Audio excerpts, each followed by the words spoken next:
दोस्तों नमस्कार, my name is Bhupendra Sharma, motivation speaker and business coach. आज मैं आपको साबुन की किस तरीके से आप कंपनी लगाएंगे और कैसे उसमें प्रॉफिट कमाएंगे, इस टॉपिक पर आज मैं चर्चा करने जा रहा हूं। अभी कुछ दिन पहले मैंने एक वीडियो डाला था जो 6 मिनट का था, जिसमें मैंने साबुन से संबंधित कुछ क्वेश्चन कवर किए थे।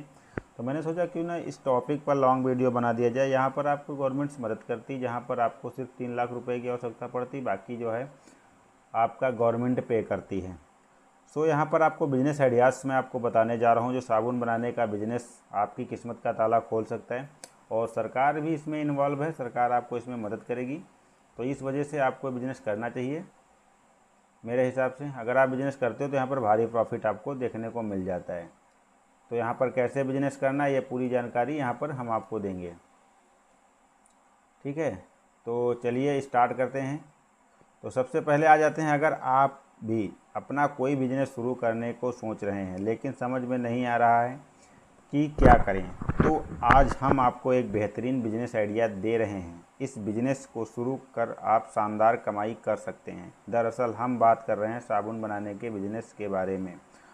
आज के समय में लगभग हर घर में साबुन का इस्तेमाल किया जाता है। गांव हो या शहर, हर जगह पे साबुन हमारे रोज़मर्रा की ज़िंदगी का हिस्सा है। ऐसे में आप साबुन का बिजनेस स्टार्ट कर सकते हैं। अच्छा मुनाफा देने वाला है। इस बिजनेस में घाटा होने की संभावना बहुत कम है, क्योंकि इसकी डिमांड साल भर बनी रहती है। और प्रधानमंत्री मुद्रा योजना इसमें एक योजना है गवर्नमेंट की, जो इसमें आपको इस बिज़नेस को करने में आपकी मदद करेगी। इस बिज़नेस के शुरू करने के लिए आपको आसानी से प्रधानमंत्री मुद्रा योजना के तहत आपको लोन मिल जाता है। योजना के तहत बैंक के नए कारोबार शुरू करने वाले लोगों को कुल बिजनेस में लगने वाली राशि का 80% लोन के स्वरूप में मिल जाता है। 80% लोन के स्वरूप में मिल जाता है। घर से भी कर सकते हैं बिजनेस की शुरुआत।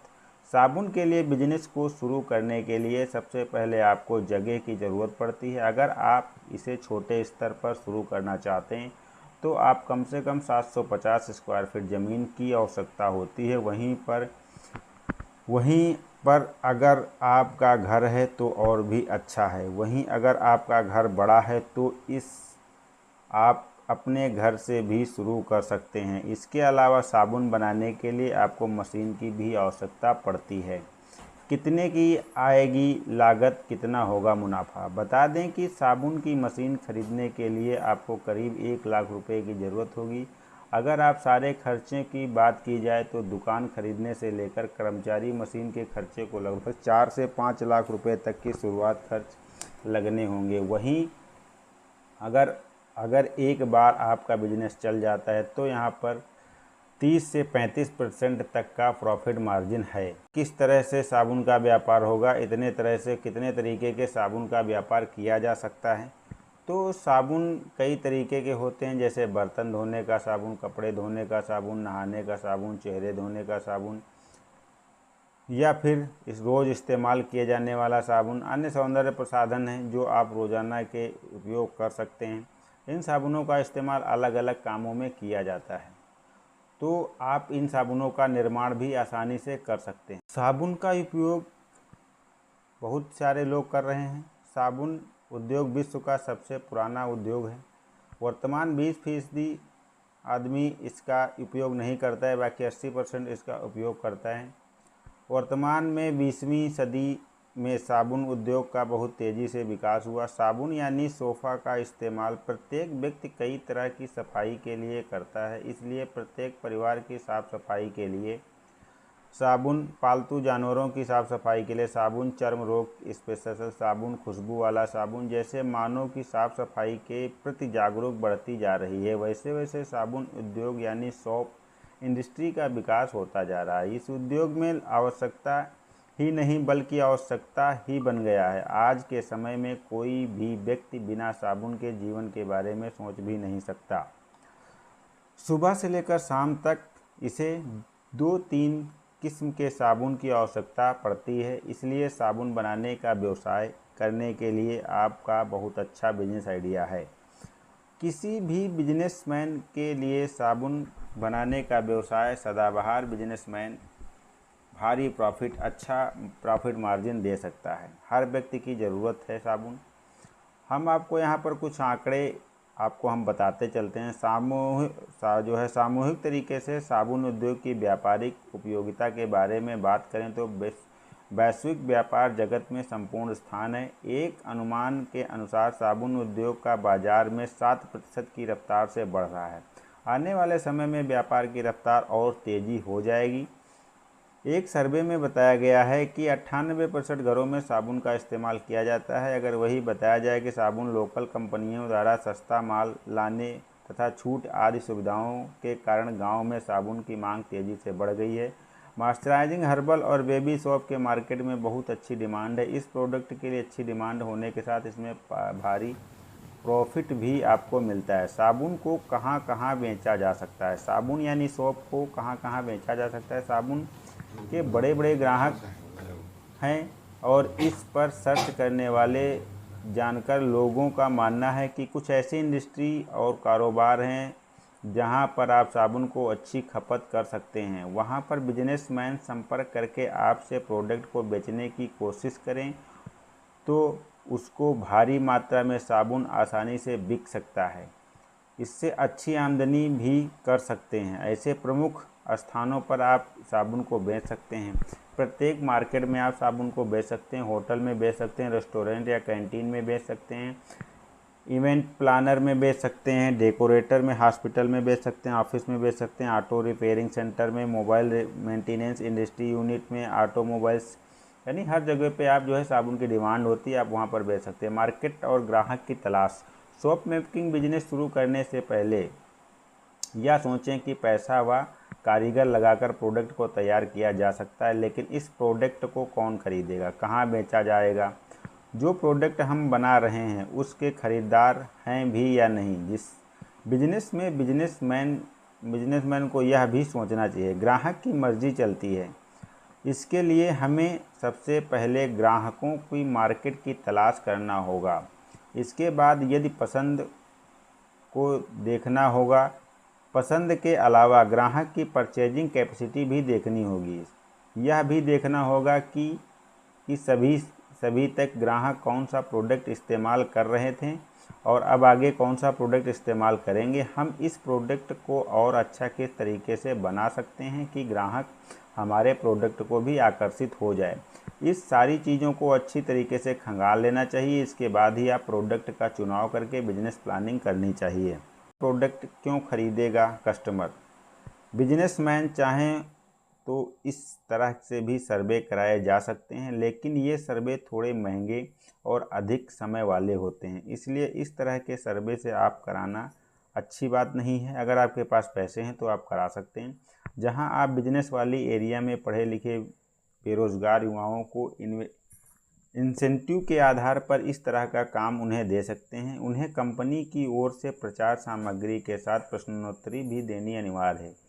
जिस तरीके के आपके ग्राहक होंगे उसी तरीके का आपका प्रोडक्ट सेल होगा। कई ईमानदार और वफादार युवक की आवश्यकता होगी। यहाँ पर आपकी परिचितों के नाम लिखकर तथा उनकी फर्जी प्रतिक्रियाएं भर देते हैं। तो इस वजह से आपको जो है आपको इसका विशेष ख्याल रखना है कि आपको जो इसमें फीडबैक मिलते हैं वो ओरिजिनल होने चाहिए। सर्वे कराने के दौरान आप इसका विशेष ख्याल रखने आपको महानगरें तथा टारगेट ऑडियंस या कस्बों को ही इसे सेल करना है। सोप बिजनेस स्टार्ट करने के प्रोजेक्ट का रिपोर्ट बनाएं। किसी भी बिजनेस शुरू करने से पहले सबसे पहले प्रोजेक्ट रिपोर्ट बनानी जरूरी है। इस प्रोजेक्ट रिपोर्ट के बिजनेस शुरू करने के लिए आवश्यक पूंजी, उसकी व्यवस्थित करने का तरीका, आवश्यक ज़मीन, फैक्ट्री की कीमत, किराया, बिजली पानी का खर्चा, कच्चा माल का खर्चा, काम करने का अनुभवी कुशल कर्मचारी, सैलरी, मार्केटिंग होने का खर्चा, सामान ढोने के लिए वाहन, इसके अलावा कुछ अन्य मिथेलेनियम खर्चे भी इसमें शामिल हैं।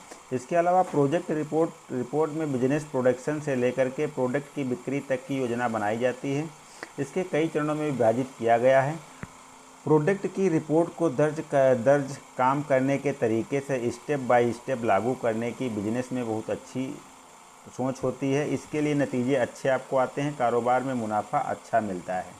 जो चीज़ लिखित तौर पे आती है। कौन कौन सी मशीनों की आवश्यकता पड़ती है? सोप मेकिंग बिजनेस के लिए निम्नलिखित मशीनों की आवश्यकता पड़ती है। हम आपको बता दें, मिक्सिंग केटर्स, गर्म गर्म तरीके के साबुन बनाने के काम आता है। ऑटोमेटिक सोप स्टैंपिंग यानी मोल्ड, साबुन पर छाप लगाने के काम आता है। साबुन के बड़े बड़े डंडे को काटने वाली मशीन यानी स्टिंग वेल्डर। स्टेनलेस स्टील का बना बड़ा ढक्कन सहित यानी कि लाई स्टोरेज टैंक। स्टील का चम्मच और नापने वाला कप मग। माइक्रोवेव टेस्टिंग किट, दस्ताने यानी ग्लव्स और चश्मा, ये चीज़ें की आवश्यकता पड़ती। कौन सा कच्चा माल यानी कि केमिकल की आवश्यकता पड़ती है। यहाँ जैतून का तेल, नारियल का तेल, ताड़ का तेल, बिनौले का तेल, सोडियम हाइड्रोक्साइड, पोटेशियम हाइड्रोक्साइड, इसमें स्किन फ्रेंडली प्रोडक्ट की शहद, एलोवेरा, समुद्री शैवाल, जौ का आटा आदि चीज़ों की इसमें आवश्यकता पड़ती है। रंगीन साबुन बनाने वाले का रंग, खुशबूदार साबुन बनाने के लिए परफ्यूम। कौन कौन से लाइसेंसेस की आवश्यकता पड़ती है इसमें, तो लाइसेंसेस की अगर बात करें तो इसमें फर्म का नाम चुनना होगा सबसे पहले। फिर फर्म का आकार तय करें। Sole proprietorship, OBC 1 firm company partnership, LLP private limited company का एक प्रारूप तय करें। कंपनी रजिस्ट्रेशन के यहाँ फर्म या कंपनी का रजिस्ट्रेशन कराएं। स्थानीय प्रशासन यानी नगर निगम, नगर पालिका, टाउन एरिया या ग्राम पंचायत जो भी हो उससे बिजनेस लाइसेंस बनवाएं। इसके बाद केमिकल इंडस्ट्री से जुड़े होने के कारण आपको ड्रग एंड कॉस्मेटिक प्रोडक्ट का लाइसेंस लेना होगा। जीएसटी नंबर लेना होगा। बैंक में एक करंट अकाउंट खुलवाना होगा। बिजनेसमैन नाम से बिजनेस के नाम जैसी ज़रूरतों का एक ज़रूरी पैन कार्ड बनवाना होगा। एमएसएमई की रजिस्ट्रेशन करवाने का उद्योग आधार लेना होगा। इसके बाद बिजनेसमैन के समय पर आप जारी अन्य सरकारी सुविधाओं का छूट पा सकते हैं। फिर नेक्स्ट नंबर के बाद करें शॉप में आपकी बिजनेस शुरू करने की लागत। टोटल इन्वेस्टमेंट मैंने पहले आपको बता दिया। यहाँ पर ज़मीन 1000 वर्ग फुट की आवश्यकता पड़ती है। 5 से 6 लाख रुपए में निम्न लेवल का और हाई लेवल का 15 लाख रुपए में आप स्टार्ट कर सकते हैं। मुनाफा कितना होता है, मुनाफा ये आपके साबुन की क्वालिटी पे डिपेंड करता है। स्टार्टिंग में आपको मुनाफा कम देखने को मिलेगा, लेकिन बाद में धीरे धीरे आपका मुनाफा प्रॉफिट बढ़ता चला जाएगा जियो के तरीके से। बिजनेस को आगे बढ़ाने के लिए क्या करें, बिजनेस को आगे बढ़ाने के लिए आपको मार्केटिंग करने की आवश्यकता पड़ती है। बिजनेस को तेज़ी से आगे बढ़ाने के लिए अपने प्रोडक्ट को पशु चर्बी से मुक्त रखें। हर्बल, आयुर्वेदिक, नेचुरल उत्पादों से तैयार करें, तो इससे ग्राहक आपकी ओर जल्दी से अट्रैक्ट होगा। साथ ही साथ अपना प्रोडक्ट नेशनल या इंटरनेशनल प्रोडक्ट स्टैंडर्ड से किसी तरह से कम नहीं होना चाहिए। प्रोडक्ट को तैयार करने का इस्तेमाल किए जाने व कच्चे माल का ओरिजिनल स्टैंडर्ड वाला निश्चित मात्रा में होना चाहिए, जिससे आपका प्रोडक्ट बाज़ार में किसी दूसरी नमी गिरामी प्रोडक्ट से चैलेंज कर सकता है। ऑनलाइन व ऑफलाइन परचेजिंग की व्यवस्था रखें, जिससे हर आदमी को प्रोडक्ट मिल जाएगा। इसके अलावा होटल, रेस्टोरेंट, बड़े बड़े ऑफिस, इंडस्ट्रीज यूनिटों के संपर्क करें, माल बेचने की कोशिश करें और उनको बताएं कि हम ये चीज़ आपको दे सकते हैं। तो ये सारी चीज़ें हैं, आप जो है मैंने सारा चीज़ कुछ कवर कर दिया यहाँ पर। आपको किस तरीके से इस बिज़नेस को करना है, कितना इन्वेस्टमेंट लगेगा, कौन कौन सी मशीनें लगेंगी। तो आशा करता हूँ आप सब कुछ समझ गए होंगे। मिलता हूँ फिर किसी अमेजिंग और फैक्टेबल वीडियो में, तब तक के लिए दी इजाज़त। नमस्कार।